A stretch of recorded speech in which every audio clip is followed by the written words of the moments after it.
Nick, welcome to the Truth Contract. Thanks for having me. Well, I know you are a very busy man. I have been following you on X for probably about 6 or 7 months, and I don't know when you find time to sleep.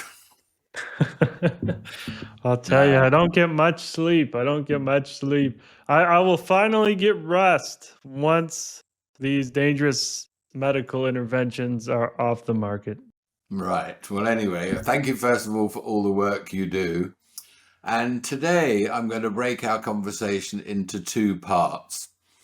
Um, you may or may not be aware, but we, the Truth Contract, have had a sort of special project called Sperm Egg Geddon, which has been looking into the accelerating decline in sperm quality and quantity and in egg viability and quantity.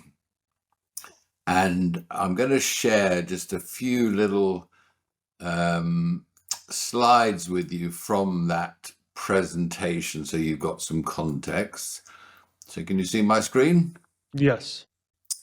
This all started about 2 or 3 months ago when on X I found this slide. And I had a number of questions. The first question was, who published this? Is it a real scientific study? And of course it was a very famous doctor in New York with the world's biggest ever study. The second question was, what happened after 2011? The next question was, what's caused this? And can you see my next slide? Yes.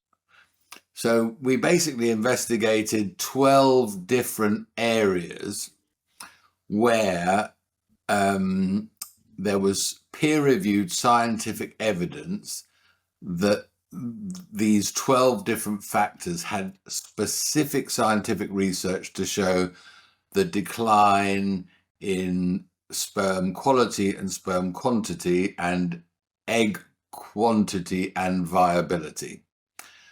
And so we've looked at all of these. And the one we're going to focus on today is number 6, pharmaceutical and medical interventions. And so the highlights that we came across were prescribed and OTC medications, mandated medical interventions, COVID-19 mRNA, which is what we're going to ask you to focus on today, radiation, chemotherapy, radioactive contrast dyes, long-term use of pharmaceutical contraception, elective terminations, repeated failed attempts at IVF. So there were lots and lots of things that in the 6 point of pharmaceutical and medical interventions, we found direct evidence, and I'll just show you a couple of slides, all of the peer-reviewed science that we looked at, that caused specifically an accelerating decline in the sperm and egg issue. And so I'd like to start off today's conversation if you would share some of your research and some of your thoughts specifically about reproductive challenges, and in particular the mRNA point that we found. Is that all right? Yes. Yes, that sounds good. And so looking at your slides here, yeah, you have identified, I think, very solid points that are contributing for sure, right? Because we do know that, yeah, we are bombarded on the daily basis with new and ever increasing numbers of toxins. And as each year has passed, like in your first graph there, since the 70s, yeah, we are introducing new exposures in the environment. And yeah, that is obviously a major contributor to the declining birth rates and declining fertility for a while. But this has sadly been accelerated by the mass uptake of mRNA gene transfer platforms into basically all of the Western world. So we know that about 70% of the global population did receive at least one dose of a COVID-19 vaccine, right? And so some of these doses, like in China and in some places in South America, they did receive non-mRNA COVID shots, which were still actually proven to be bad for fertility anyways. But 70% was exposed to fertility reducing injections. And so obviously this needs to be looked at intensively, and it has been now, at least recently. So we can start with men. There have been a lot of studies that have looked at the effects of mRNA shots on sperm.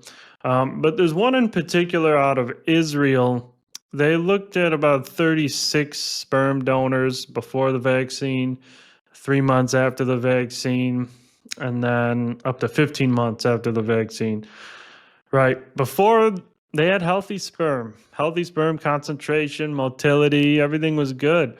They get the shot, and then on average, out of these 36 donors, 6 months or 3 months after the injection, they found 15% reduction in sperm concentration from these mRNA shots, and I believe a 20% reduction in total motile count of sperm. And so basically, Motile count is the swimmability. yes. So basically, you have sperm that's not going to be able to successfully, reach the egg and conceive because they're quite deformed now. Something has gone wrong, and that's probably because the mRNA does reach the testicles and it causes all sorts of cellular damage. And so that's with males. Other studies have looked. Some claim that it increases sperm count, but that's obviously with confounding variables. There's no mechanism that these shots can increase sperm count, right? It's just ridiculous. Actually, any intervention, any medical intervention that induces immune response, induces fever, is going to decrease sperm count, at least temporarily, right? There's no mechanism these can increase it. So those are bunk, right? That's just not the case. So we have that with men. More investigation there is needed. But what's very concerning is with women, right? With their egg supply. There was a recent study by Karaman and colleagues that injected rats with mRNA shots. They injected them with non-mRNA COVID shots, and all of them destroyed the primordial follicles of women. So that's the non-renewable form of egg that women are born with, and they don't regenerate, right? So what the mRNA shots did was they caused the most damage, wiped out 60% of those primordial eggs, right? So that is catastrophic, right? That's going to significantly reduce fertility outcomes. And so not only did it destroy those, but it destroyed the primary, secondary, tertiary eggs, right? So it just wiped out the ovarian system in these rats. So we know it destroys it in animals. And then we also now have human data by Manichi and colleagues. She found, she looked at over 1.3 million Czech Republic women, and the vaccinated women had 33% lower successful conception rates compared to the unvaccinated women. So we see it now in large human data sets as well. So, and obviously we now have birth rates collapsing all across the world, reaching all-time lows now. So yeah, we are in a very difficult situation, and it definitely appears that these mRNA shots drastically accelerated the fertility decline. There are a number of studies. The one I put on the slideshow just now from Shana Swan, which is I think the biggest study out there. It finished in 2011, was updated in 2017 and 2020, which has been reported on, and various other studies we've found around the world finished in 2017, 18, 19, one finished in 2020. And from the big report, which ended in 2011, the rate of decline was accelerating all around the world.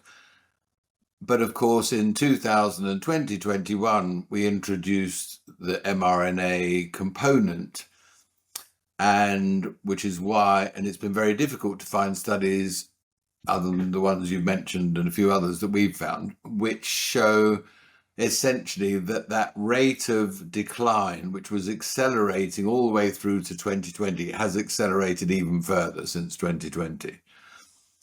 And so one of the things that I don't know if you have a comment on, but this is really an existential threat to humanity, which humans have caused.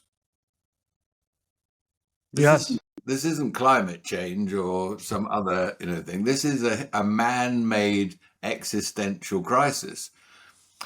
And without exaggerating it, if this trend continues, within 25 years, the demographics of the world will look very, very different. And we're going to have a significantly reduced population, a significantly older population, and we're not bringing young people into the world or the workforce that are going to be able to cater and look after people who are dying or disabled or injured or infertile as a direct result of this mRNA technology.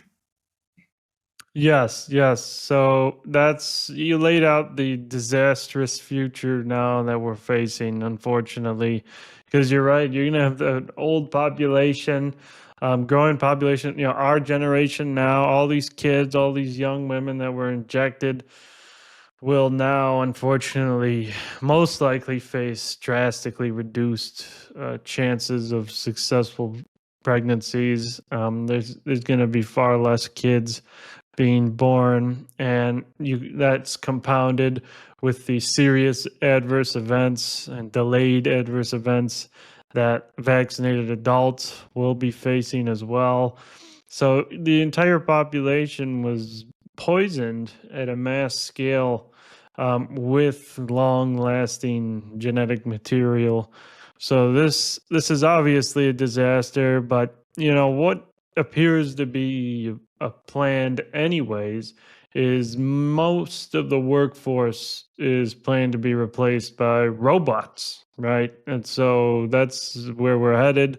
They claim, we have people like Elon Musk claiming there's going to be robots everywhere in 2030. And we have Bill Gates saying there's going to be no teachers anymore. There's going to be none of this. Basically no doctors even. They said there's going to be robot doctors. So it appears to be some sort of phase transition into a artificial intelligence world. Nick, is there any way that the harm that's been caused either to men or women from a fertility point of view, are there protocols that can reverse or halt or slow down? I know that the McCullough Foundation have come up with a number of protocols and suggestions that people can follow with a view to stopping the decline, reversing the decline. Can you comment on possible happier solutions than robots?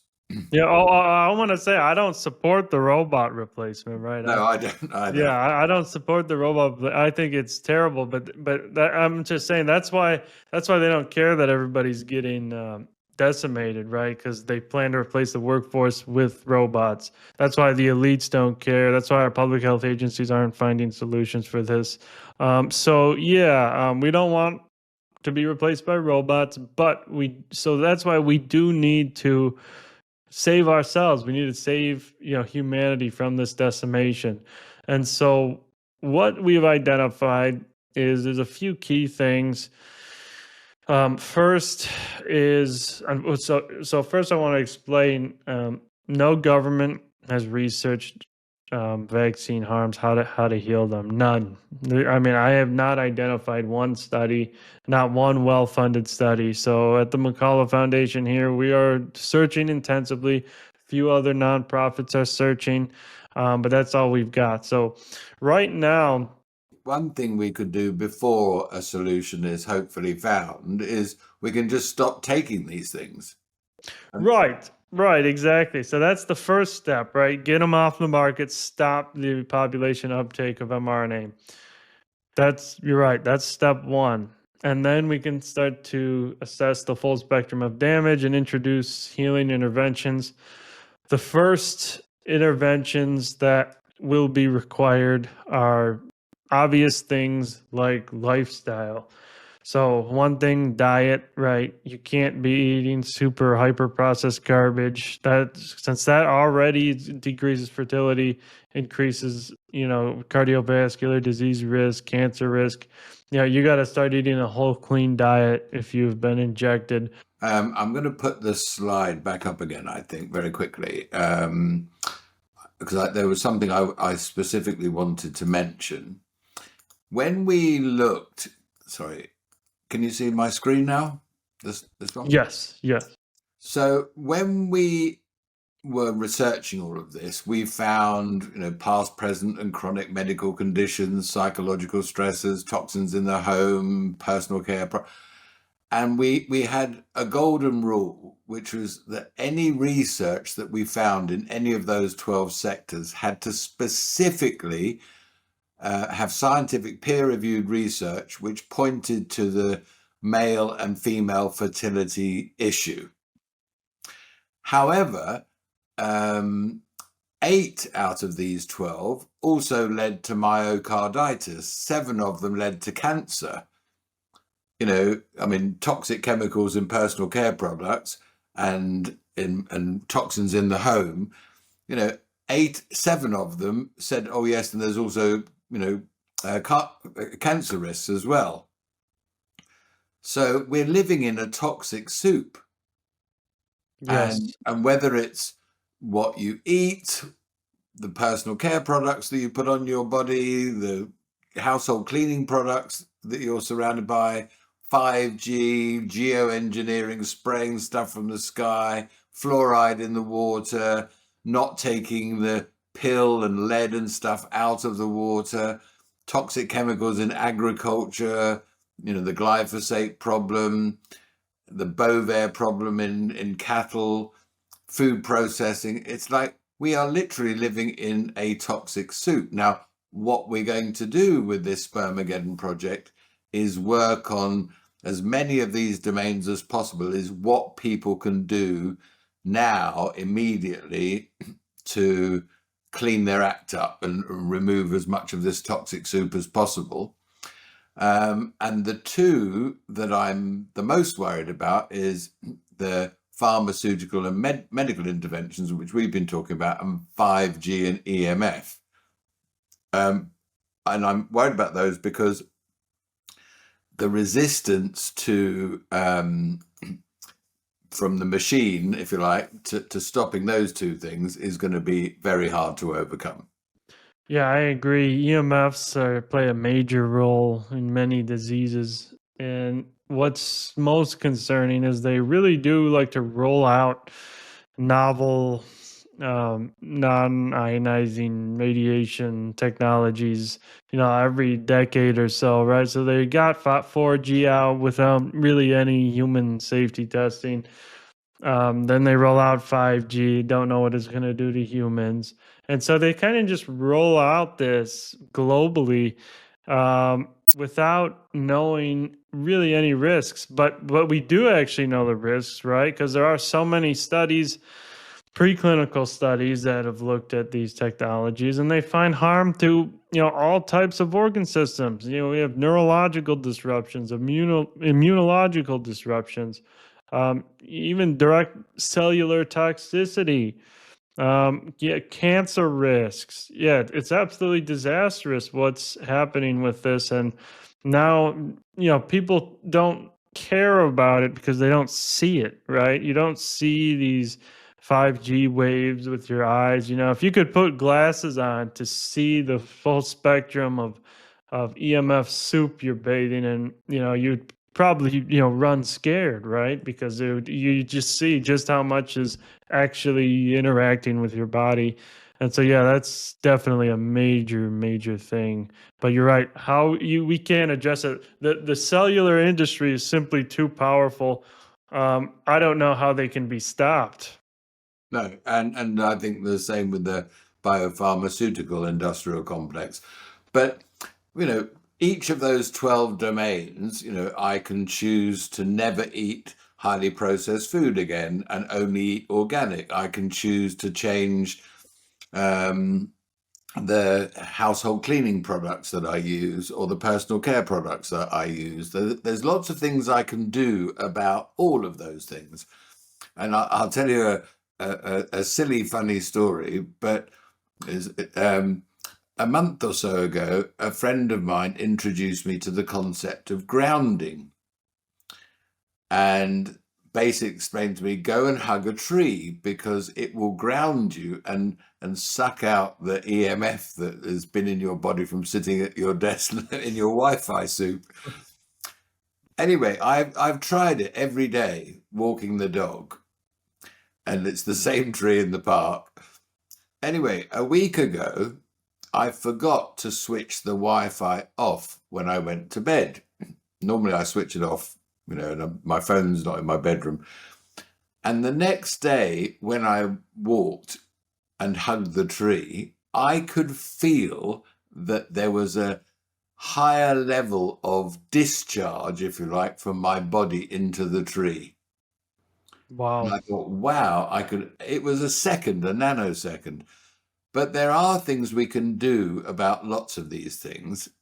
The one I'd like us to really focus on in this conversation is the mRNA technology. I don't understand whether it's Peter McCullough, Pierre Corey, Paul Marek, David Martin, there's Asim Malhotra, there's hundreds and all the amazing work you do. How many more receipts do the governments of the world need to validate our concerns that this is highly dangerous?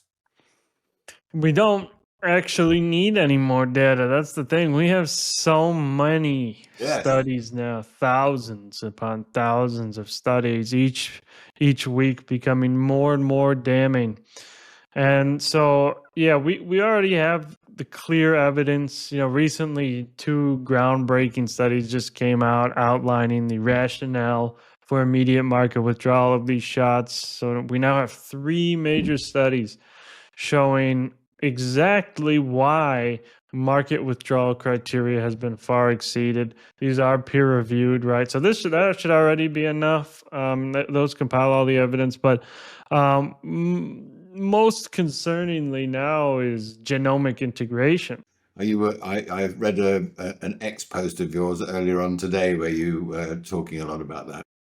Yes, yes. Neo7 Bioscience, we are working with them. They identified in a vaccinated individual's tumor. They developed this cancer shortly following the injection. They looked in the tumor and they actually found Pfizer genetic material integrated into chromosome 19 within this tumor. So that does indicate this appears to be the first direct molecular evidence of genomic integration, and more of this testing is currently underway in many other vaccine injured individuals. So I think we'll have a much better answer, within a few months. We plan on trying to publish this data. So yeah, this is the next phase of investigations, right? We've uncovered the myocarditis. We've uncovered even the cancers now. A recent study came out defining turbo cancers. We defined the strokes. We defined the immune dysregulation. So it's all been defined now. Now we have to see, well, did this install into people permanently? And it appears, yes, it has in some individuals. One of the questions I wanted to ask you about mRNA, I mean, yes, there's heaps of evidence about strokes, myocarditis, cancer, the permanent diminution and destruction of our immune system. But one of the areas that I've started to read about recently is the permanent diminution of people's cognitive abilities, critical thinking skills. And it's almost like people have become less capable of being conscious. Have you looked into this at all? Yes, we've reported on this frequently.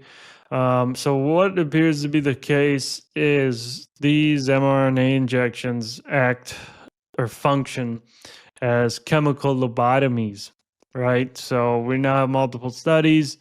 First of all, we know the vaccine mRNA and spike do reach the brain. They last there for at least 17 months. They found that in a recent autopsy study by Ota and colleagues out of Japan.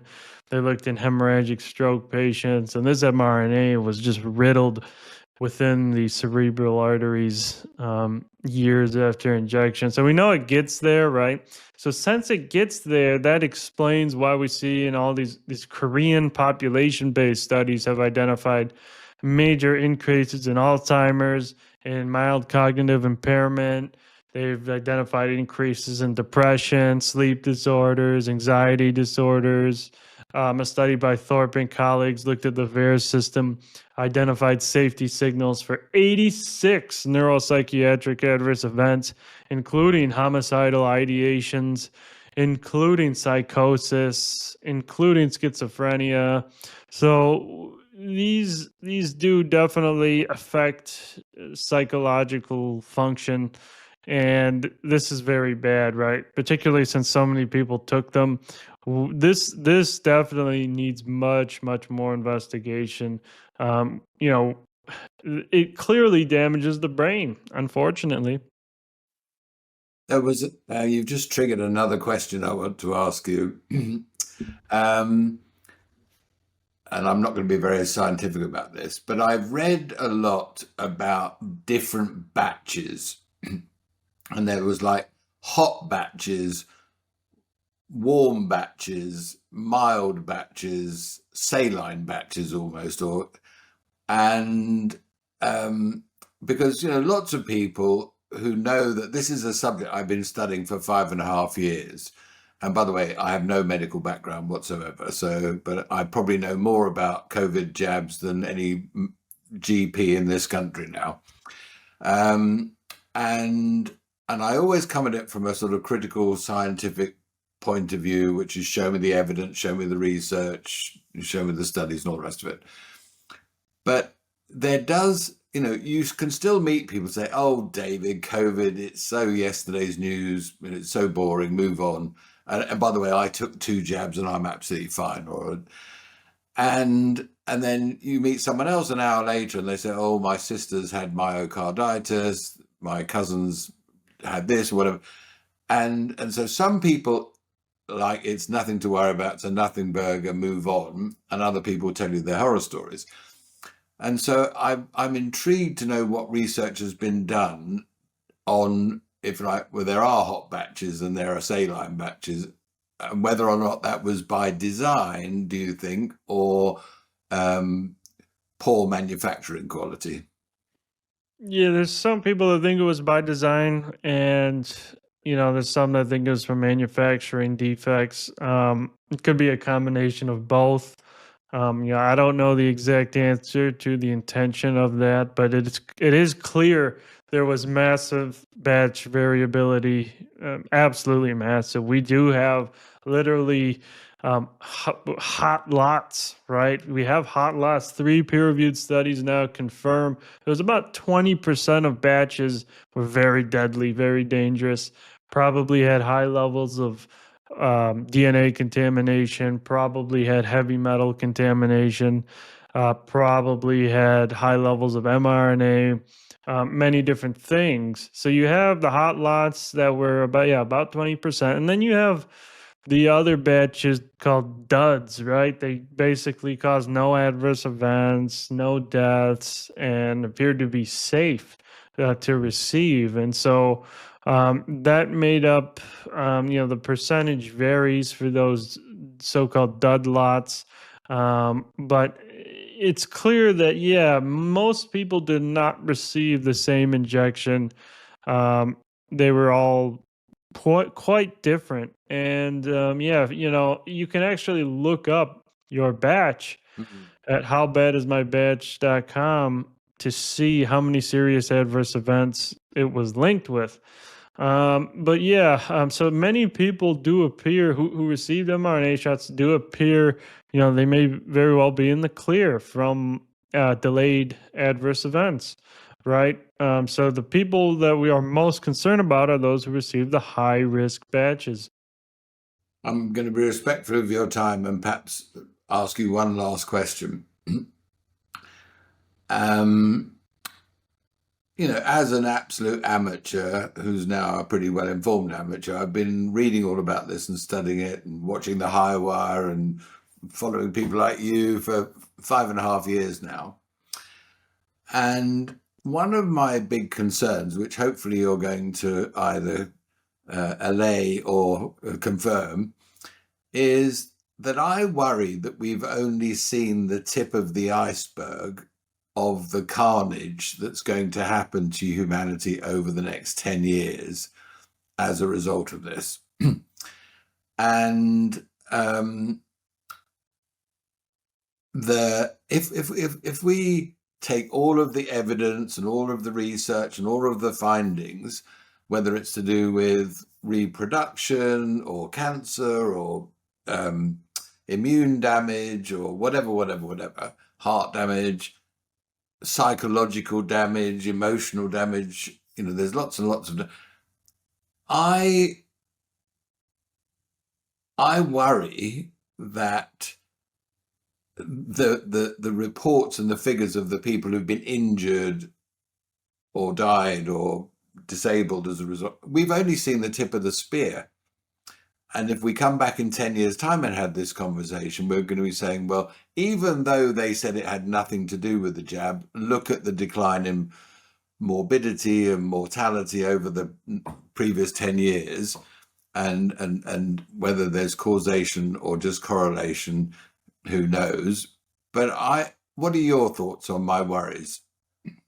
Yeah, your worries are definitely founded. Definitely founded. We do not know the full spectrum of carnage that has occurred yet, right? It's been about, over 3 years now at this point since the mass mRNA injection campaigns.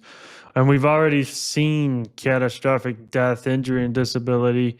And now, 4 years down the line, we're uncovering new risks. We're uncovering transgenerational risks, right? So that's what kind of confirms your fears. Now we're seeing infants dying at 77% excess now since the mRNA campaign. So it appears this Pfizer Moderna genetic material may be transferring to the offspring. So can I just pause you? I want to make sure I've understood that last point you made. If I've heard you correctly, what you're saying is that babies of injected parents, presumably the mother, have a 70% higher infant mortality than 10 years ago.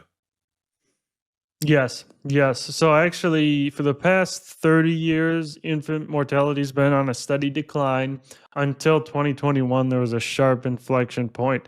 Now it hasn't stopped increasing since the mRNA campaigns. And so even in 2025, yes, babies born after, because we have to remember most childbearing age women did receive mRNA shots. So we do assume most of them received it. And it appears to explain why we're seeing 77% excess mortality of infants, and because these infants are also dying of the same causes seen in excess deaths of adults, of mRNA injected adults, right? So it appears to be similar mechanisms, but yeah, we suspect if this does indeed integrate into the genomes of some women, that could definitely transfer to the offspring in their genetic code as well. And they'll be producing toxic non-human spike proteins and suffering serious adverse events. So yeah, this is very bad, very, very bad. And this is just kind of new, kind of breaking. These signals were identified. And so this is the next phase of we got to start looking into that intensively. Some states here in America have declared a state of emergency recently over excess infant mortality, right? So it's very bad. And we don't know what this is going to look like 10, 20 years down the line. You're right. The carnage we will face in the future from this is quite immense. Well, on that happy note, no, it's absolutely no laughing matter, and the Truth Contract is doing its little bit. The work that you're doing, Nick, is truly amazing. I probably literally read 2 or 3 tweets from you every single day of the week. They're all brilliant.